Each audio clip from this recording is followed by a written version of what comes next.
ಜೈ ಭಾರತ್ ಮಾತಾ ಸೇವಾ ಸಮಿತಿಯ ವತಿಯಿಂದ ಏಪ್ರಿಲ್ 5ರಂದು ಡಾಕ್ಟರ್ ಬಾಬು ಜಗಜೀವನ್ ರಾಮ್ ಜಯಂತಿ ಆಚರಣೆ ಮಾಡಲಾಗುವುದು ಎಂದು ಸಮಿತಿಯ ಮುಖ್ಯಸ್ಥ ವೈಜನಾಥ್ ಜಳಕಿ ತಿಳಿಸಿದ್ದಾರೆ. ಈ ಕುರಿತು ನಗರದ ಪತ್ರಿಕಾ ಭವನದಲ್ಲಿ ಸುದ್ದಿಗೋಷ್ಠಿ ನಡೆಸಿ ಮಾತನಾಡಿದ ಅವರು, ಏಪ್ರಿಲ್ 5ರಂದು ಪರಮಪೂಜ್ಯ ಹವ ಮಲ್ಲಿನಾಥ್ ಮಹಾರಾಜರ ದಿವ್ಯ ಸಾನ್ನಿಧ್ಯದಲ್ಲಿ ನಗರದ ವೀರಶೈವ ಕಲ್ಯಾಣ ಮಂಟಪದಲ್ಲಿ ಹಸಿರು ಕ್ರಾಂತಿಯ ಹರಿಕಾರ ಡಾಕ್ಟರ್ ಬಾಬು ಜಗಜೀವನ್ ರಾಮ್ ಅವರ 117ನೇ ಜಯಂತಿ ಕಾರ್ಯಕ್ರಮ ಏರ್ಪಡಿಸಲಾಗಿದೆ. ಅಂದು ನಡೆಯುವ ಕಾರ್ಯಕ್ರಮಕ್ಕೆ ಅನೇಕ ಗಣ್ಯರು ಭಾಗವಹಿಸಲಿದ್ದು ವಿವಿಧ ಕಾರ್ಯಕ್ರಮಗಳು ಜರುಗಲಿವೆ ಎಂದು ಮಾಹಿತಿ ನೀಡಿದರು. ಹಸಿರು ಕ್ರಾಂತಿಯ ಹರಿಕಾರ ಮಾಜಿ ಉಪ ಪ್ರಧಾನಿ ಈ ದೇಶದ ಎಲ್ಲ ಕೇಂದ್ರ ಸರ್ಕಾರದ ಎಲ್ಲ ಖಾತೆಗಳನ್ನು ನಿರ್ವಹಿಸಿದ ಯಶಸ್ವಿ ಸಚಿವರಾಗಿ ಕಾರ್ಯನಿರ್ವಹಿಸಿದ ಸಮಾಜ ಸುಧಾರಕರಾದ ಡಾಕ್ಟರ್ ಬಾಬು ಜಗಜೀವನ್ ರಾವ್ ಅವರ 117ನೇ ಜಯಂತ್ಯೋತ್ಸವ ಈ ಬಾರಿ ವಿಶೇಷವಾಗಿ ಅಂದರೆ ಎಲ್ಲ ಜೈ ಭಾರತ್ ಮಾತಾ ಸೇವಾ ಸಮಿತಿ ನವದೆಹಲಿಯ ಸಂಸ್ಥಾಪಕ ರಾಷ್ಟ್ರೀಯ ಅಧ್ಯಕ್ಷರಾದ ಪರಮ ಪೂಜ್ಯ ಶ್ರೀ ಹವ ಮಲ್ಲಿನಾಥ್ ಮಹಾರಾಜ್ ನಿರ್ಗುಡಿಯವರ ದಿವ್ಯ ಸಾನ್ನಿಧ್ಯದಲ್ಲಿ ಬಾಬು ಜಗಜೀವನ್ ರಾಮ್ ಅವರ ಅಭಿಮಾನಿ ಬಳಗದ ವತಿಯಿಂದ, ದೇಶ ಬಾಂಧವರ ವತಿಯಿಂದ, ಕನ್ನಡಪರ ಸಂಘಟನೆಗಳು ಹಾಗೂ ಕ್ರಾಂತಿವೀರ ಸಂಗೊಳ್ಳಿ ರಾಯಣ್ಣ ಸಂಘಟನೆ ವತಿಯಿಂದ ಮತ್ತು ವಿಶೇಷವಾಗಿ ಎಲ್ಲ ಸಮಾಜದವರು ಕೂಡಿಕೊಂಡು ಈ ಬಾರಿ ಆಚರಣೆ ಮಾಡ್ತಾ ಇರುವುದು ವಿಶೇಷವಾಗಿದೆ. ಈ ಕಾರ್ಯಕ್ರಮದ ಪ್ರಯುಕ್ತ ಬೆಳಿಗ್ಗೆ 10 ಗಂಟೆಗೆ MSK ಮಿಲ್ ಬಳಿ ಇರುವ ಹವ ಮಲ್ಲಿನಾಥ್ ಮಹಾರಾಜ್ ನಿರ್ಗುಡಿಯವರ ಹಿರಾಪುರ ಆಶ್ರಮದಿಂದ ಡಾಕ್ಟರ್ ಬಾಬು ಜಗಜೀವನ್ ರಾಮ್ ಅವರ ಭವ್ಯ ಭಾವಚಿತ್ರದ ಮೆರವಣಿಗೆ ಡಾಕ್ಟರ್ BR ಅಂಬೇಡ್ಕರ್, ಜಗಜ್ಯೋತಿ ಬಸವೇಶ್ವರ ಅವರು, ಕ್ರಾಂತಿವೀರ ಸಂಗೊಳ್ಳಿ ರಾಯಣ್ಣ, ಭಗತ್ ಸಿಂಗ್, ಸುಖದೇವ್, ರಾಜ್ಗುರು ಇವರೆಲ್ಲ ಮಹಾನ್ ನಾಯಕರ ಭಾವಚಿತ್ರಗಳು ಆ ಒಂದು ಮೆರವಣಿಗೆಯಲ್ಲಿ ಇರುತ್ತೆ. ವಿಶೇಷವಾಗಿ ಡೊಳ್ಳು ಕುಣಿತ, ಹಲಿಗೆ ವಾದ್ಯದೊಂದಿಗೆ ಈ ಒಂದು ದೊಡ್ಡ ಒಂದು ಉತ್ಸವ MSK ಮಿಲ್ದಿಂದ ಆಳಂದ್ ಚೆಕ್ ಪೋಸ್ಟಿಗೆ ಬಂದು, ಆಳಂದ್ ಚೆಕ್ ಪೋಸ್ಟ್ನಿಂದ ಶಾ ಬಜಾರ್ ನಾಕಾದಲ್ಲಿರುವ ಮಹಾರಾಣಾ ಪ್ರತಾಪ್ ಸಿಂಗ್ ಅವರ ಒಂದು ಭಾವಚಿತ್ರಕ್ಕೆ ಮಾಲಾರ್ಪಣೆ ಮಾಡಿ ನಂತರ ಸೂಪರ್ ಮಾರ್ಕೆಟ್ ಮಾರ್ಗವಾಗಿ ಬಂದು ಕ್ರಾಂತಿವೀರ ಸಂಗೊಳ್ಳಿ ರಾಯಣ್ಣ ಸರ್ಕಲ್ನಲ್ಲಿರುವ ಕ್ರಾಂತಿವೀರ ಸಂಗೊಳ್ಳಿ ರಾಯಣ್ಣನವರ ಪ್ರತಿಮೆಗೆ ಗೌರವ ಮಾಲಾರ್ಪಣೆ ಮಾಡಿ ತದನಂತರ ಜಗತ್ ವೃತ್ತದಲ್ಲಿ ಸಂವಿಧಾನ ಶಿಲ್ಪಿ ಡಾಕ್ಟರ್ BR ಅಂಬೇಡ್ಕರ್ ಅವರ ಪ್ರತಿಮೆ ಹಾಗೂ ಜಗಜ್ಯೋತಿ ಬಸವೇಶ್ವರ ಅವರ ಪ್ರತಿಮೆಗೆ ಮಾಲಾರ್ಪಣೆ ಮಾಡಿ ನಂತರ ಡಾಕ್ಟರ್ ಬಾಬು ಜಗಜೀವನ್ ರಾಮ್ ಅವರ ಪ್ರತಿಮೆಗೆ ಎಲ್ಲ ಒಂದು ರ್ಯಾಲಿಯಲ್ಲಿ ಬಂದಂಥವರೆಲ್ಲರೂ ಕೂಡಿಕೊಂಡು ಅಲ್ಲಿ ಗೌರವ ಮಾಲಾರ್ಪಣೆ ಮಾಡಲಾಗುವುದು. ತದನಂತರ ಪಬ್ಲಿಕ್ ಗಾರ್ಡನ್ನಲ್ಲಿರುವ ವೀರಶೈವ ಕಲ್ಯಾಣ ಮಂಟಪದಲ್ಲಿ ಮಧ್ಯಾಹ್ನ 1:15ರಿಂದ 2 ಗಂಟೆ ಸುಮಾರಿಗೆ ಒಂದು ವೇದಿಕೆ ಕಾರ್ಯಕ್ರಮ ಹಮ್ಮಿಕೊಳ್ಳಲಾಗಿದೆ.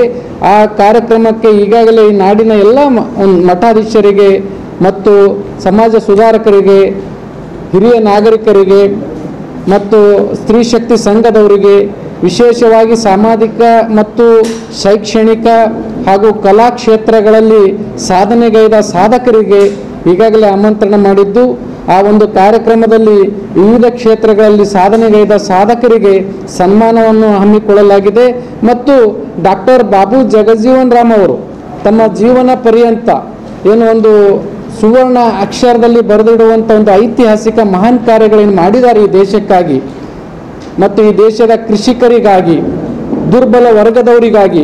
ಈ ಎಲ್ಲ ಮಹಾನ್ ಕಾರ್ಯಗಳು ಇವತ್ತಿನ ದಿನಗಳಲ್ಲಿ ಎಲ್ಲರಿಗೂ ತಿಳಿ ಹೇಳುವ ನಿಟ್ಟಿನಲ್ಲಿ ಮತ್ತು ಎಲ್ಲರಿಗೂ ಆ ಕಾರ್ಯಗಳ ಬಗ್ಗೆ ಗೊತ್ತಾಗುವ ನಿಟ್ಟಿನಲ್ಲಿ ಒಂದು ನುರಿತ ಉಪನ್ಯಾಸಕರಿಂದ ಉಪನ್ಯಾಸ ಕಾರ್ಯಕ್ರಮಗಳನ್ನು ಕೂಡ ಅಲ್ಲಿ ಆಯೋಜಿಸಲಾಗಿದೆ. ಮತ್ತು ಬಾಬು ಜಗಜೀವನ್ ರಾವ್ ಅವರ ಕಾರ್ಯಗಳ ಕುರಿತು ಒಂದು ಸಂಗೀತ ಕಾರ್ಯಕ್ರಮ ಅಂದರೆ ಅವರು ಮಾಡಿದ ಕಾರ್ಯಕ್ರಮಗಳು ಒಂದು ಜಾನಪದ ಶೈಲಿಯಲ್ಲಿ ಒಂದು ಸಂಗೀತ ಕಾರ್ಯಕ್ರಮ ಕೂಡ ಹಮ್ಮಿಕೊಳ್ಳಲಾಗಿದೆ. ಮತ್ತು ಬಂದಂಥ ಎಲ್ಲ ಒಂದು ಸಹಸ್ರಾರ ಸಂಖ್ಯೆಯಲ್ಲಿ ಈ ಒಂದು ಕಾರ್ಯಕ್ರಮಕ್ಕೆ ಒಂದು ಎಲ್ಲ ದೇಶ ಬಾಂಧವರು ಬರುವ ನಿರೀಕ್ಷೆ ಇದೆ. ಅವರಿಗೆ ಉತ್ತರ ಕರ್ನಾಟಕ ಶೈಲಿಯ ಒಂದು ಊಟದ ವ್ಯವಸ್ಥೆ, ರೊಟ್ಟಿ, ಚಪಾತಿ, ಹುಗ್ಗಿ, ಅನ್ನ ಈ ಟೈಪ್ ಎಲ್ಲ ಒಂದು ವ್ಯವಸ್ಥೆ ಮತ್ತು ಅದರೊಂದಿಗೆ ಬೇಸಿಗೆದ ಪ್ರಯುಕ್ತ ಹಣ್ಣಿನ ವ್ಯವಸ್ಥೆ ಕೂಡ ಮಾಡಲಾಗಿದೆ. ಒಟ್ಟಾರೆ ಈ ಬಾರಿ ನಾವೆಲ್ಲರೂ ಕೂಡಿಕೊಂಡು ಒಬ್ಬ ಈ ದೇಶದ ಮಹಾನ್ ನಾಯಕನಿಗೆ ಒಂದು ಗೌರವ ಸಲ್ಲಿಸುವ ನಿಟ್ಟಿನಲ್ಲಿ, ಯಾಕಪ್ಪ ಅಂದರೆ ಡಾಕ್ಟರ್ ಬಾಬಾ ಸಾಹೇಬ್ ಅಂಬೇಡ್ಕರ್ ಅವರು ಸಂವಿಧಾನವನ್ನು ನಿರ್ಮಿಸುವಾಗ ಬಹಳ ಒಂದು ಎಚ್ಚರಿಕೆಯಿಂದ ಈ ದೇಶದ ಜನರಿಗೆ ಜವಾಬ್ದಾರಿ ನೀಡಿದ್ದಾರೆ. ಒಂದು ಹಂತದಲ್ಲಿ ಮೂಲಭೂತ ಹಕ್ಕುಗಳು ಕೊಟ್ಟಿದ್ದಾರಲ್ಲ, ಅದರ ಪ್ರಕಾರವೇ ಮೂಲಭೂತ ಕರ್ತವ್ಯಗಳು ಕೊಟ್ಟು ನಮ್ಮೆಲ್ಲರ ಹೆಗಲ ಮೇಲೆ ಜವಾಬ್ದಾರಿ ಕೊಟ್ಟಿದ್ದಾರೆ. ಆ ಮೂಲಭೂತ ಕರ್ತವ್ಯಗಳ ನಿಟ್ಟಿನಲ್ಲಿ ನಮ್ಮ ಹವಾಮಲಿನಾಥ್ ಮಹಾರಾಜರು ಈ ದೇಶದ ಮಹಾನ್ ನಾಯಕರ ಎಲ್ಲ ಪುಣ್ಯ ಸ್ಮರಣೆಗಳನ್ನು ಜಯಂತಿಗಳನ್ನು ಗೌರವಯುತವಾಗಿ ಎಲ್ಲರನ್ನೂ ತೆಗೆದುಕೊಂಡು ಹೋಗಿ ದೇಶದ ಮೂಲೆ ಮೂಲೆಗಳಲ್ಲಿ ತಾವೆಲ್ಲ ನೋಡಿರ್ಬೋದು, ಅರಮನೆ ಮೈದಾನದಲ್ಲಿ ಸುಖದೇವ್, ಭಗತ್ ಸಿಂಗ್ ಮತ್ತು ರಾಜ್ಗುರು ಅವರ ಒಂದು ಅಮರ ಬಲಿದಾನ ದಿನ ಮಾಡಲಾಯಿತು. ಡಾಕ್ಟರ್ ಬಾಬಾ ಸಾಹೇಬ್ ಅಂಬೇಡ್ಕರ್ ಅವರ ಜಯಂತಿ ನವದೆಹಲಿಯ ತಾಲ್ಕಟ್ ಅವರ ಇಂಡೋರ್ ಸ್ಟೇಡಿಯಂನಲ್ಲಿ ಮಾಡಲಾಯಿತು. ಮತ್ತು ಮೊನ್ನೆ ಕೊನೆಯ ವರ್ಷ ಪಂಜಾಬಿನ ಕಟ್ಕರ್ ಕಲನ್ನಲ್ಲಿ ಅಂದರೆ ಭಗತ್ ಸಿಂಗ್ ಅವರ ಅಜ್ಜಿ ತಾತನ ಊರಿನಲ್ಲಿ ಭಗತ್ ಸಿಂಗ್ ಅವರ ಸ್ಮಾರಕಕ್ಕೆ ಇಲ್ಲಿಂದ ಸುಮಾರು 5,000ಕ್ಕೂ ಅಧಿಕ ಜನರು, ಯಾಕೆಂದರೆ ಪಂಜಾಬ್ನಲ್ಲಿ ಪ್ರತ್ಯೇಕಿತ ಕೂಗು ಎದ್ದಿತ್ತು. ಆ ಕೂಗನ್ನು ಎದ್ದಾಗ ಒಬ್ಬ ದೇಶದ ಒಬ್ಬ ಪ್ರಜ್ಞಾವಂತ ಪ್ರಜೆಯಾಗಿ ಈ ದೇಶದ ಮೂಲಭೂತ ಕರ್ತವ್ಯಗಳ ಪಾಲನೆಗಾಗಿ ಜೈ ಭಾರತ್ ಮಾತಾ ಸೇವಾ ಸಮಿತಿಯ ರಾಷ್ಟ್ರೀಯ ಸಂಸ್ಥಾಪಕ ಅಧ್ಯಕ್ಷರು ನಮ್ಮನ್ನೆಲ್ಲ ತೆಗೆದುಕೊಂಡು, ಹಿರಿಯರನ್ನ ತೆಗೆದುಕೊಂಡು, ಗ್ರಾಮೀಣ ಜನರನ್ನು ತೆಗೆದುಕೊಂಡು ಪಂಜಾಬಿಗೆ ಹೋಗಿ ಅಲ್ಲಿ ಒಂದು ಭಗತ್ ಸಿಂಗ್ ಅವರ ಒಂದು ಜಯಂತಿ ಒಂದು ಗೌರವಯುತವಾಗಿ ಮಾಡೋದ್ರೊಂದಿಗೆ ಪಂಜಾಬ್ ಯಾವಾಗಲೂ ಈ ದೇಶದ ಒಂದು ಅಸ್ತಿತ್ವ, ಈ ದೇಶದ ಅಂಗ, ಯಾವುದಕ್ಕೂ ಕೂಡ ಈ ದೇಶದಲ್ಲಿ ಒಡಕು ಉಂಟು ಮಾಡುವ ಪ್ರಯತ್ನ ಆಗಬಾರ್ದೆಂಬ ಒಂದು ಎಚ್ಚರಿಕೆ ಒಂದು ಸಂದೇಶದಲ್ಲಿ ಗೌರವಯುತವಾಗಿ ನೀಡಿದ್ದಾರೆ. ಈ ನಿಟ್ಟಿನಲ್ಲಿ ನಾವೆಲ್ಲರೂ ಕೂಡಿಕೊಂಡು ಸಂವಿಧಾನಕ್ಕೆ ಗೌರವ ಕೊಡಬೇಕಾದ್ರೆ ನಾವು ಮೂಲಭೂತ ಹಕ್ಕುಗಳ ಜೊತೆಗೆ ಮೂಲಭೂತ ಕರ್ತವ್ಯಗಳ ಪಾಲನೆ ಮಾಡಬೇಕೆಂಬ ಒಂದು ಸಂದೇಶ ಈ ಒಂದು ಜಯಂತಿ ಮೂಲಕ ಪರಮ ಪೂಜ್ಯರು ನೀಡ್ತಾ ಇದ್ದಾರೆ.